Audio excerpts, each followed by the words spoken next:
Hello everyone.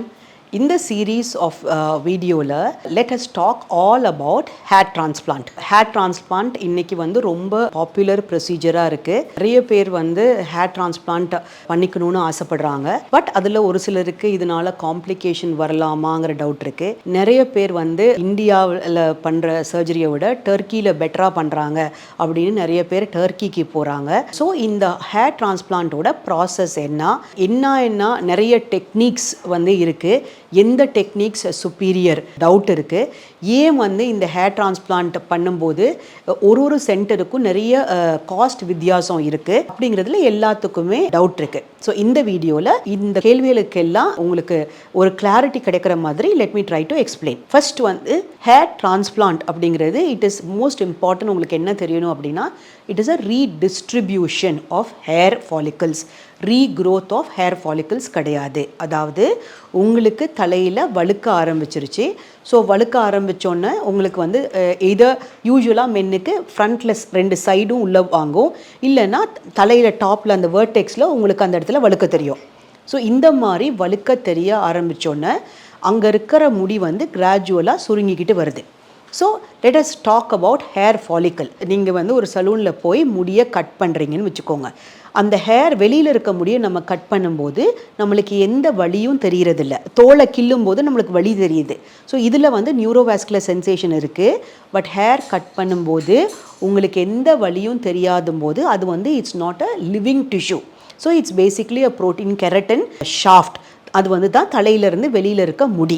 That's how நீங்கள் வந்து சலூனில் போய் நம்ம கட் பண்ணுறோம். பட் நார்மலாக தலையில் இருக்க முடியை நீங்கள் பிடிச்சி இழுத்தீங்கன்னா உள்ளே ஏதோ இழுக்கிற மாதிரி. So we feel it is attached. உள்ளே அட்டாச்ட் ஆகிற ஃபீலிங் நம்மளுக்கு தெரியுது. அப்போது அந்த வேறு வந்து கீழே இருக்கிற நியூரோவாஸ்குலர் சப்ளையோட இருக்கிற ரூட்டுன்னு சொல்லுவோம். நீங்கள் ரூட்டுன்னு சொல்லலாம், டெர்மல் பாப்பிலான்னு நம்ம மெடிக்கலாக சொல்லுவோம். It is attach to that. அதனால தான் நம்ம இழுக்கும்போது உங்களுக்கு உள்ளேருந்து இழுக்கிற மாதிரி ஃபீலிங் இருக்குது. நெக்ஸ்ட்டு வந்து நம்ம குளிக்கும்போது நிறைய பேர் சொல்லுவாங்க, நான் குளிக்கிறேன், தலை வாருறேன், அந்த நேரம் நிறைய முடி கொட்டுது அப்படின்னு சொல்கிறீங்க. அந்த கொட்டும்போது ஏன் முடி கொட்டுது அப்படின்னு பார்த்தீங்கன்னா அது வந்து it is not attach to the root. It is in the sleeping phase. அதை வந்து டீலோஜன் ஃபேஸ் அப்படின்னு சொல்லுவோம். அதனால தான் நிறைய டாக்டர்ஸ் உங்களுக்கு டயக்னோசிஸ் எழுதி கொடுத்துருவாங்க, டீலோஜன் எஃப்ளூவியம் அப்படின்னு. அதாவது தூங்குற பாகத்தில் இருக்க முடி நிறைய கொட்டுது அப்படின்னு அர்த்தம். இது ஆனோஜன் எஃப்ளூவியம் அப்படின்னு கேள்விப்பட்டிருக்கீங்க. டயக்னோசிஸ் என்னன்னா, யாராவது ஒருத்தவங்க கேன்சருக்கு ட்ரீட்மெண்ட் எடுத்தோம்னா அதிகமாக டிவைட் ஆகிற செல், பிகாஸ் கேன்சர் ட்ரீட்மெண்ட்டே செல் டிவிஷனை நம்ம வந்து ஸ்டாப் பண்ணுறதோ குறைக்கிறது தான். ஸோ ஹேர் செல்ஸ் வந்து every day it's the most rapidly dividing cell. ஹேராக இருக்கட்டும், நெயிலாக இருக்கட்டும், ஸ்கின் செல்ஸாக இருக்கட்டும், they are rapidly dividing cells. So இந்த கேன்சர் ட்ரீட்மெண்ட் எடுக்கும்போது அந்த டிவிஷன் ஸ்டாப் ஆகிடுது. உடனே எல்லா முடியும் ஒன்றா கொட்டும்.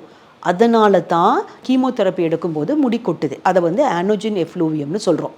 ஸோ நான் என்ன சொல்ல வர்றேன்னா, உங்களுக்கு தலை வாரும்போதோ குளிக்கும்போதோ கொட்டுற முடி, உங்களுக்கு நிறையா முடி கொட்டுச்சுன்னா உங்கள் முடி வளர்ச்சி பாகத்தில் இல்லாமல் ஏதோ ஒரு காரணத்துக்காக தூங்குற பாகத்தில் போயிடுச்சு. ஸோ அந்த தூங்குற பாகத்தில் ரொம்ப நாள் இருக்கும்போது அந்த வெளியில் இருக்க அந்த நான் லிவிங் அந்த ப்ரோட்டீனை ப்ரொடியூஸ் பண்ணுறதுக்கு நம்ம வேறு சுற்றி ஸ்டெம் செல்ஸ் இருக்குது.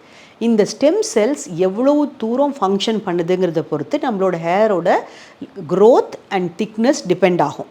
ஸோ வழுக்க இருக்கிற இடத்துல either that stem cells could have stopped functioning or அந்த ஸ்டெம் செல்ஸ் அழிஞ்சு போயிடுச்சு. இது ரெண்டில் ஏதாவது ஒன்று இருக்கலாம்.